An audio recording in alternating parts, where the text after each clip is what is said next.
WRKE News Now presents a News Now special report with Elijah Wilhelm.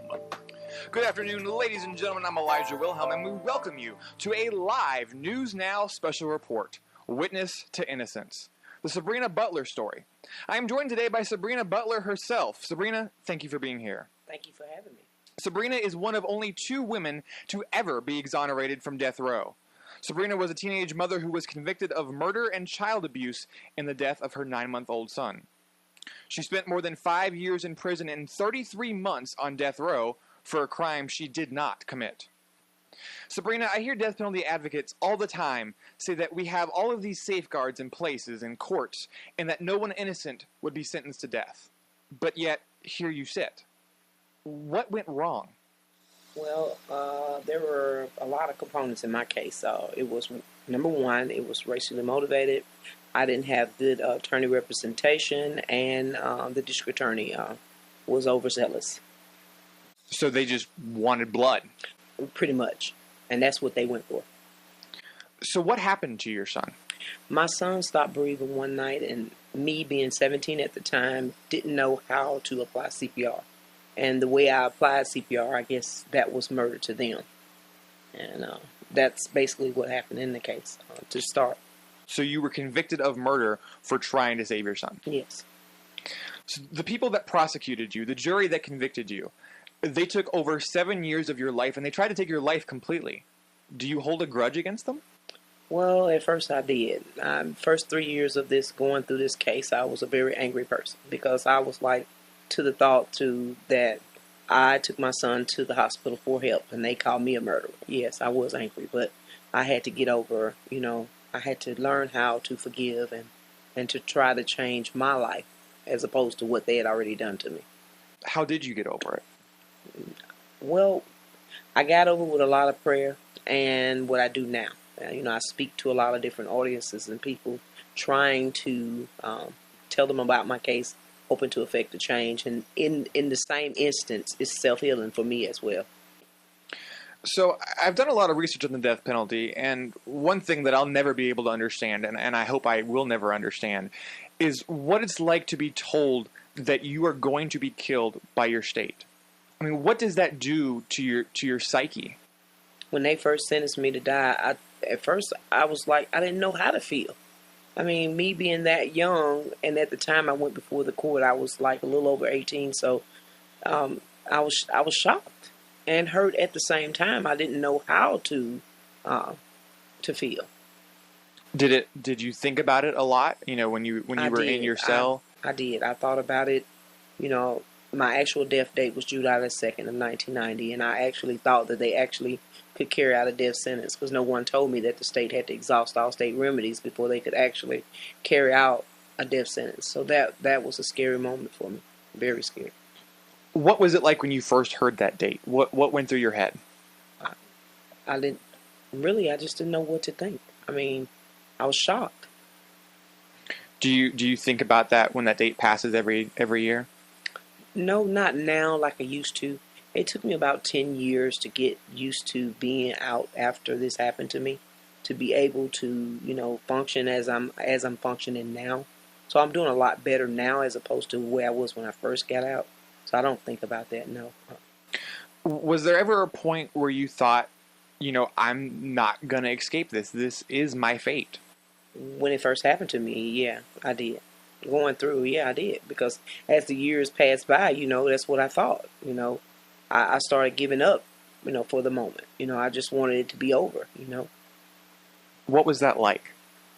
It was hard. Because, I had family that were, like my mom and stuff. Everybody was talking to me, trying to keep me, sane in this same instance, When I would have calls to be able to call home, my mom would talk to me or I would get letters. But, I had to come to that conscious choice myself to decide how to change my way of thinking. How did they handle it?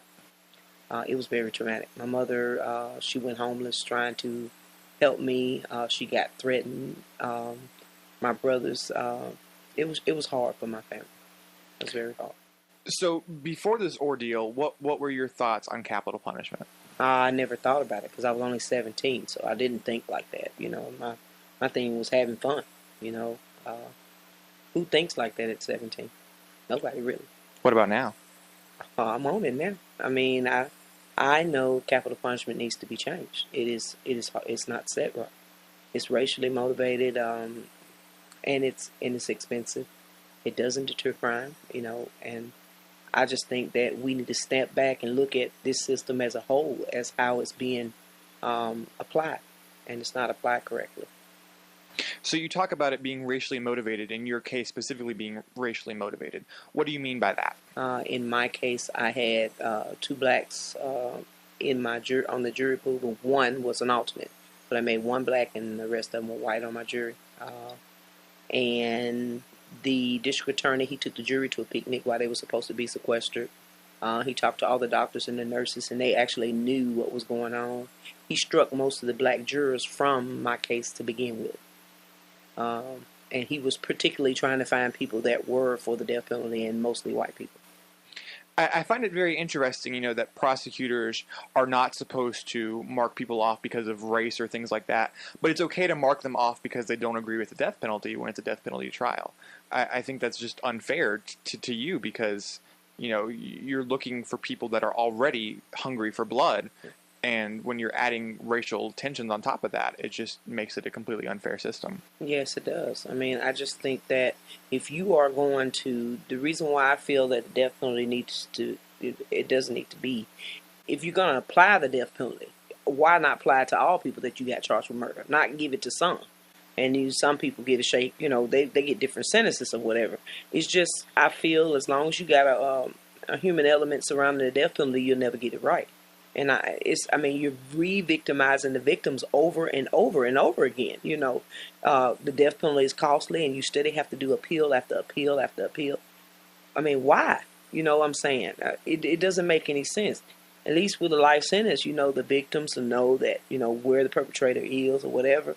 But those that have been sentenced to crimes that they didn't commit is most heinous. And it's torture. It's torture to us. Because you have taken away our livelihood and victimized us wrongly. Absolutely. So, what are the chances in your mind that there are innocent people sitting on death row right now as we speak? What are the chances? I know there's people on death sitting in prison right now for crimes they didn't commit. I know that for a fact. How many? Well, the ones that I know for so far in my town where I'm from is like 5. But I'm sure it's more. So there are people in your town still on death row. That's right. That's crazy. I know it. So the prosecutor that went after your case, is he still... No, it took us 30 years to get him out of office. He's no longer the prosecuting attorney.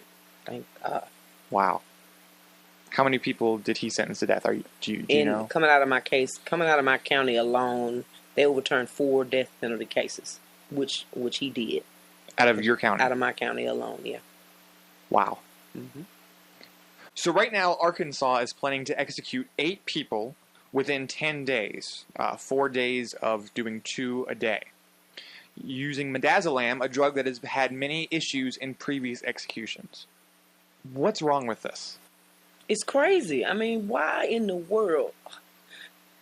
How could they kill these people like that? I mean, I understand their crimes, whatever people did wrong. Killing is wrong. Don't get me wrong. But you killing too. So how is that any better?